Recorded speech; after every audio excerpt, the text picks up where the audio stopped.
बिस्मिल्लाहिर्रहमानिर्रहीम। नाज़रीन, मैं हूँ आरिफ हमीद भट्टी, एक आम शहरी अहम ख़बरों के साथ हाजिर हुआ हूँ। आखिर वज़ीर आज़म पाकिस्तान ने एक बहुत बड़ा फ़ैसला कर लिया। देखते हैं उस पर अमल दरामद होता है कि नहीं। अगर वो कर लेते हैं तो यकीनन लोगों के लिए अच्छी खबर होगी। दूसरी तरफ आज कौमी असम्बली में जहाँ कानून साजी होती थी, गुत्थम गुत्था लड़ाई झगड़ा हो गया।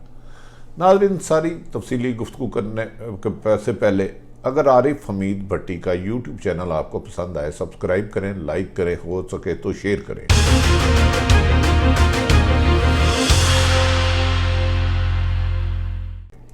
नहायत ज़िम्मेदार ज़राए के मुताबिक वज़ीर आज़म ने अपने करीबी हलकों के साथ मशावरत के बाद IMF को ये पैगाम दिया है कि वो मज़ीद बिजली, गैस और पेट्रोल की कीमतें नहीं बढ़ाएंगे, क्योंकि इनकी कीमतें बढ़ाने से अवाम पर महंगाई का तूफ़ान आ जाता है। जो इस वक्त पाकिस्तान में ये तूफ़ान की रेंज में पूरा पाकिस्तान आ चुका है। 95% लोग सड़कों पर आने के लिए तैयार है।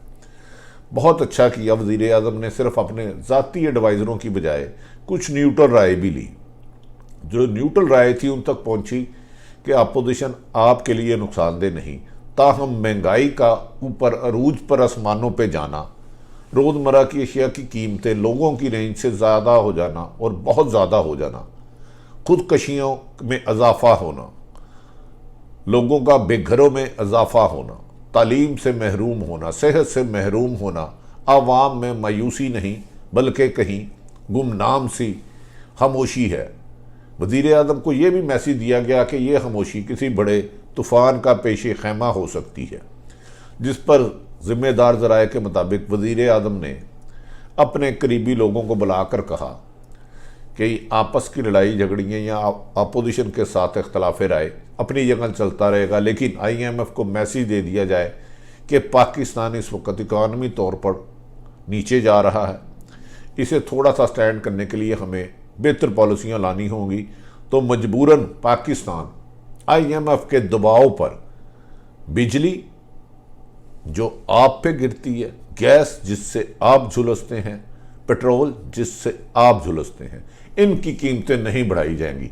अगर वज़ीर आज़म इन बातों पर कायम रहते हैं और IMF के साथ बार बार मुज़ाकरात के बाद भी ये बात नहीं मानते तो यकीनन 22 करोड़ अवाम के लिए अच्छी खबर है, क्योंकि जिस कदर महंगाई का बोझ अवाम पर आ चुका है, इसके होते हुए उसका उठना नामुमकिन होता जा रहा है, मुश्किल से ज़्यादा नामुमकिन चले गया है। अगर ये कीमतें यहाँ रहती और इसको कम करने की मैक्सिमम कोशिश की जाती है, रोज़मर्रा की अशिया जिससे आदमी ज़िंदा रहता है, बिजली और गैस की कीमतें अगर कम कर दी जाती हैं और इससे ये होगा कि दाल, चने, चीनी, आटा, घी और आपकी खाने पकाने की चीज़ें मैनेज हो जाती हैं, तो फिर शायद ये तूफ़ान थम सके। अब देखना यह है कि IMF की संगीन शराइत वज़ीर आज़म अपना मौक़िफ़ मनवाने में कामयाब होते हैं या IMF बढ़ा रहती है, लेकिन ये पाकिस्तान हुकूमत और ख़ुद वज़ीर आज़म इमरान खान साहब का इम्तहान है। हम तवक्को करते हैं कि वज़ीर आज़म इस बात पर कायम रहेंगे और किसी भी खुशामदी के कहने पर IMF को खुश करने के लिए अपनी पाकिस्तान की अवाम की मुश्किलात में इजाफा नहीं बल्कि कमी के लिए आखिरी हद तक कोशिशें करेंगे। और यकीनन ये पाकिस्तानी अवाम के लिए अच्छी खबर, अच्छी खबर, अच्छी खबर है।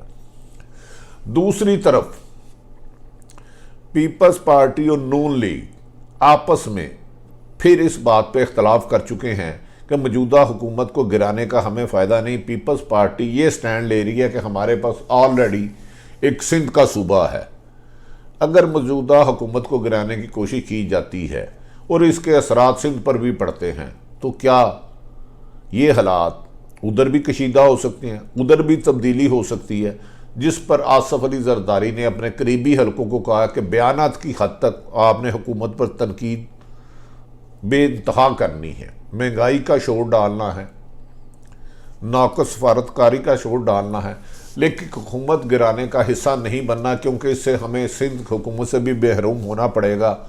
और एहतसाब का अमल कल को अगर कोई और हालात करवट बदलते हैं तो कहीं एहतसाब का शिकंजा दोबारा उन पर ना आ जाए। बहरहाल ये इनकी सही थी, जबकि नवाज शरीफ और शहबाज शरीफ भी एक पेज पर नहीं आ पा रहे। एक तरफ किसी को ऑफर की जाती है, कहा जा रहा है कि एक अहम तरीन शख्सियत लंदन में कुछ लोगों से मिल के आई है, उसके बाद मुस्लिम लीग के हौसले बुलंद हुए हैं।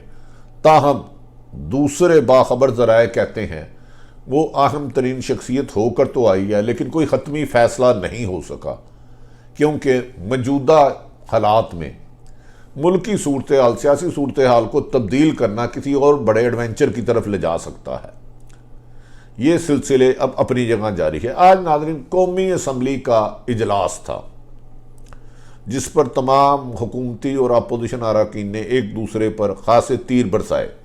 नाज़रीन कौमी असम्बली जिसे सुप्रीम पार्लियामेंट कहते हैं, इसके गुजारिश करूँ, इसका असल मकसद ये है आवाम के लिए, यानी कि आपके लिए, हमारे लिए कानून साजी ऐसी करना कि लोगों की ज़िंदगियों को आसाइशें मुहैया की जा सकें, उन्हें सहूलतें दी जा सकें, उनको महंगाई के जिन से निकाला जाए, और ऐसी कानून साजी की जाए जहां ताकतवर और कमज़ोर के लिए एक कानून हो। ज़िंदगी को मुश्किल नहीं, ज़िंदगी में आसानियां पैदा की जाए, और वो चाहे रेड़ीबान हो चाहे अमीर आदमी हो, उन दोनों को इस तरह के मौके मुहैया किए जा सके कि वो अपने बच्चों के साथ इज्जत की रोटी कमा सकें। आज जब उमर अयूब साहब अपनी तकरीर के लिए खड़े हुए तो उन्होंने आसफ अली जरदारी को 10% कहा। इसके ऊपर पीपल्स पार्टी ने एहतजाज करते हुए एजेंडे की कापियां फाड़ दी और उनका घेराव कर लिया, और नामुनासिब अल्फाजों का तबादला और सख्त तरीन, यहां तक कहा जा रहा है, जो टीवी पर फुटेज चलाई गई है, जो देखी गई है पूरी पाकिस्तानी कौम और दुनिया ने, कि पीपल्स पार्टी के एक रहनुमा आगा करके उन्होंने उमर अयूब पर हमला करने की कोशिश की, और इस दौरान लोगों ने कोशिश की कि ये असम्बली जहां कानून साजी होनी है, गुत्थम गुत्था होकर कोई मैदान जंग ना बन जाए। ये मनाजर काफ़ी देर तक लोग देखते रहे और हैरान रहे कि ये अरकान असम्बली जिन्हें हमें मुंतखब करके भेजा है अपने अपने हलकों से, ये तो हमारे लिए कानून साजी करने गए थे, इन्होंने तो असम्बली को ही मैदान जंग बना लिया है। कल भी पीपल्स पार्टी के एक रहनुमा ने नामुनासिब लैंग्वेज मुराद सईद साहब के लिए की। मेरा ख्याल है सियासत में नाज़रीन इख्तलाफ राय का सबको हक है, लेकिन अल्फाजों का चुनाव, किसी की फैमिली को टारगेट करना, ये ना सिर्फ नामुनासिब है बल्कि एक घटिया फेल भी कहा जा सकता है, क्योंकि इज्जत एहतराम आपको सबका करना होता है। अगर असम्बली और अरकान असम्बली जो हमारे लिए हमारे लीडर हैं, उनकी ज़बान नामुनासिब होगी, जिसे हम अपनी फैमिलियों के साथ बैठ के, कौम अपनी फैमिलियों के साथ बैठ के देख नहीं सकेगी, तो मैं उन अरकान असम्बली जो दूसरों की माओ बहनों या तजलील या इल्ज़ामात इस हद तक चले जाते हैं कि जिनका दोहराना भी नामुनासिब है, तो आप कानून साजी क्या करेंगे। नाज़रीन इख्तलाफ राय जिंदा कौमों की निशानी है, लेकिन गलीज़ गुफ्तगू महज़ब माशरे में नामुनासिब कही जाती है। मुझे समझ में नहीं आता ऐसे अरकान जो दूसरों के लिए गलीज़ गुफ्तगू करते हैं और ऐसे अल्फाज इस्तेमाल करते हैं असम्बली में खड़े होकर, मीडिया टॉक में या टॉक शो में, जिन्हें हम धुरा भी नहीं सकते, वो लीडर हमारे कैसे हो सकते हैं, उनसे हम बेहतरी की उम्मीद कैसे रख सकते हैं। लिहाजा अरकान असम्बली की भी कुछ जिम्मेदारी है, वो अपनी अपनी सियासती जमातों से वाबस्ता रहें, उनके साथ लायल रहें, उनकी फेवर में बात करें, लेकिन दूसरों के लिए गलीज़ ज़ुबान के इस्तेमाल से गुरेज करना चाहिए। ये ज़ुबान उनकी फैमिलियों तक भी जाती है, उनके घर वाले भी सुनते हैं। सब इज़्ज़तदार लोग हैं और सबको इज़्ज़त देने से कभी किसी की इज़्ज़त कम नहीं हुई। नाज़रीन, लिहाजा मुझे उम्मीद है कि आने वाले दिनों में आज जो असम्बली में गुत्थम गुत्था या दंगल हुआ या जंग हुई या गलीज़ लैंग्वेज इस्तेमाल की, आइंदा इससे गुरेज की जाएगी। और यह भी तवक्को की जा रही है कि इमरान खान साहब इस उम्मीद के साथ IMF के सामने आर्गूमेंट में कामयाब हो जाएंगे कि मजीद महंगाई का बोझ ना पड़े। याद रखें कि मौजूदा महंगाई भी अवाम कुचली जा चुकी है। मौजूदा महंगाई में 90% लोगों की सर्वाइवल मुश्किल नहीं, नामुमकिन है, जब तक इसके लिए बेहतर से बेहतर किया गया। हर माह 2 अरब का जो पैकेज मोहतरम वज़ीर-ए-आज़म ने दिया, ये नहायत नाकाफ़ी है। फी शख्स के लिए चंद रुपए आते हैं। इससे महंगाई कम नहीं होगी, यूटिलिटी स्टोर दूर दराज तक नज़र नहीं आते। लिहाजा अब हमारी हुकूमत को और तमाम अपोजिशन को बैठ के ऐसी कानून साजी करनी है जहां महंगाई कम हो, इकॉनमी बेहतर हो, लोगों को रोज़गार ज़्यादा से ज़्यादा मिले। और पाकिस्तान में ये जो सिलसिला चल रहा है इल्ज़ाम तराशी का, इसके बदले मुशावरत का सिलसिला आ जाए। याद रखें, भारत में मोदी को शिकस्त फाश हुई एक आम पार्टी के सरबराह ने दी। तकरीबन वो उनसे 4-5 गुना ज़्यादा सीटें लेगी। उन्होंने क्या किया था? तालीम मुफ्त करने की कोशिश की, सेहत की सहूलतें दी, इंसाफ देने की सहूलतें की। माशरे पाकिस्तान तब कामयाब होगा, तब हुकूमत वो कामयाब होगी जो माशरे में एक जैसा कानून नाफिज करेगी, जो आम शहरियों के लिए वही हकूक देगी जो आइन उसको कहता है। आइन क्या हकूक कहता है? पहली 38 शिकें आप और मेरे लिए हैं। आपकी जानो माल की हिफाजत, आपको तालीम देना, आपको सेहत देना, आपको रोज़गार देना, ये आइन जिम्मेदारी लगाता है। तो हमें यकीन है कि हमारे मुंतखब नुमाइंदे खा वो किसी भी जमात से है, वो आइन की पासदारी करते हुए अवाम को उनके हकूक देंगे।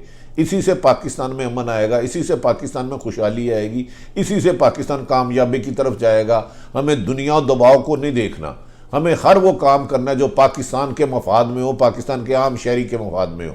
नाज़रीन, आरिफ हमीद भट्टी एक आम शहरी का यूट्यूब चैनल अगर आपको पसंद आए तो इसे सब्सक्राइब करें, लाइक करें, तो हो सके शेयर करें।